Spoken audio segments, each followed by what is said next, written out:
So yun mga kapatid, magandang umaga. So pupunta tayo sa Nasugbu, Batangas para tignan natin yung ating magiging project.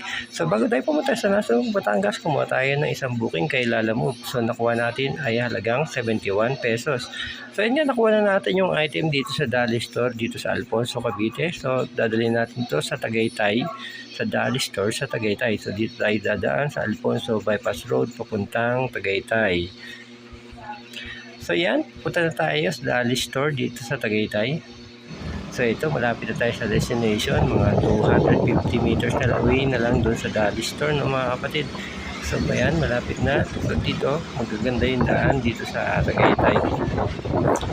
So ito na nga tayo, no? Dadalhin natin tong item dito sa Dali Store mga kapatid. So ayan, pupuntahan na natin yung recipient nitong item. So ayan, dadalhin natin. Then pupunta na tayo ng Nasugbu, Batangas. So ito na nga, pupunta tayo ng Nasugbu, Batangas mga kapatid. So dito sa kahabaan ng Tagaytay, no?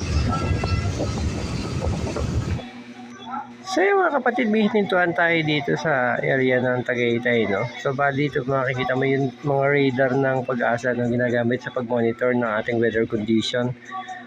So ayan, dito sa left side, sa right side makikita nyo dito yung dalawang radar na malaki na bilog. So ayan. Eh mga kapatid, no, hindi tayo nakapatumpik-tumpik pa, kumuha rin tayo ng larawan natin para meron tayo memories dito sa Tagaytay. Ayan, ito yung background view sa Tagaytay. So ayan, makikita nyo sa likod yung Bulkang Taal. Yan, hinto kayo dito mga kapatid pag napadaan kayo. At ang ganda ng view mga kapatid. So ito isang panoramic view dito sa Tagaytay mga kapatid. So yan, binagalan ko yung kuha para ma-visualize natin mabuti yung magiging hihintuan nyo dito. So yan mga kapatid, napakaganda ng view. Perfect na perfect talaga. So ayan yung Bulkang Taal. Sinum natin. Then papakita rin natin dito yung mga kahayupan. Ayan, kahayupan, yung mga alaga nilang hayop. So ayan mga kapatid. Ayan, minais pata tayong dalawang baka.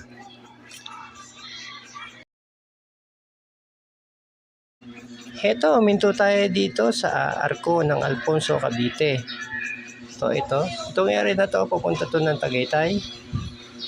Then dito sa kabila, ay papunta naman ng Nasugbu, Batangas.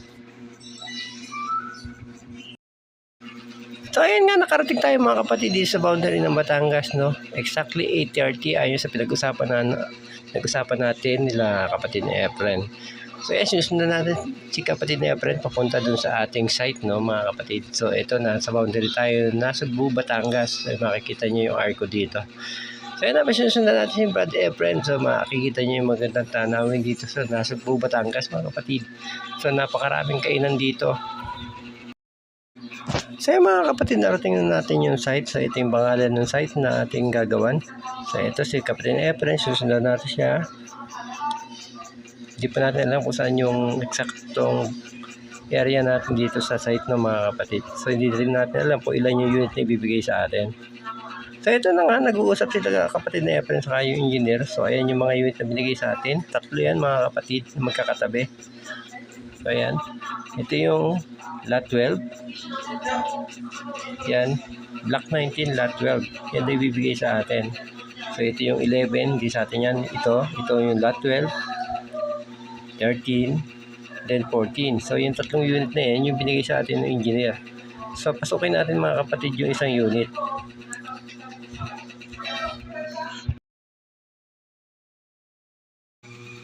So ayan, pasukin natin mga kapatid yung isang unit, no. So ayan, so makikita nyo yung postura ng structure ng unit, no. So bali cast in place to mga kapatid. Pag sinabing cast in place, buhos yan mga kapatid, paikot. So pinormahan, then binuhusan. So lumalabas siya para siyang shear wall na ginagamit sa mga elevator. So ayan mga kapatid, napakatibay na bahay nito mga kapatid. So babain natin, pasukin natin yung loob. So makikita nyo gaano kakapal yung buhos nila dito. So yan, no, napakakapal, napakatigas. Puting-puti yung mga wall, pati yung hagdan. Buo siya mga kapatid. So yan yung mga babanatan nila Brad Boy. So bali mga gagawin ng ating kapatid dito ay skim coat, roof framing. Yan, maglalagay ng bubong. Yan, ayusin nila yan, lalagyan ng tiles. Ito ay yung ibang mga unit na ibibigay sa mga gagawa dito. So pinuntahan din namin yung ibang unit mga kapatid, no. So ito yung mga tinatapos nila. So ayan yung ibang unit. Ayan yung itsura kasama yung bakod pagka ginawa to. Then ito naman yung finished product pagka natapos nila Brad Boy yung isang unit. Yan. So ayun, dahil nakapag-site visit na kami ni Ka Efren, so nag-ayan na siyang kumain, naggutom na si Ka Efren dito sa boundary na Nasugbu, Batangas at Alfonso, Cavite. So ayan, bali kakain tayo ng Loming, Batangas. So dito pag-uusapan din namin yung mga ibang detalye, no? Ano yung mga attacking gagawin namin doon sa site. Then yung presyo, kukunin ko sa kanya para may hatag ko doon sa mga kapatid kung magkano yung presyo ng isang unit. So ayan, umorder na si kapatid na Efren dito ng Lomi Batangas. Yung kanya yung medium, then yung binigay sa akin yung jumbo. Hindi ko alam kung may galit sa akin dito si kapatid na Efren.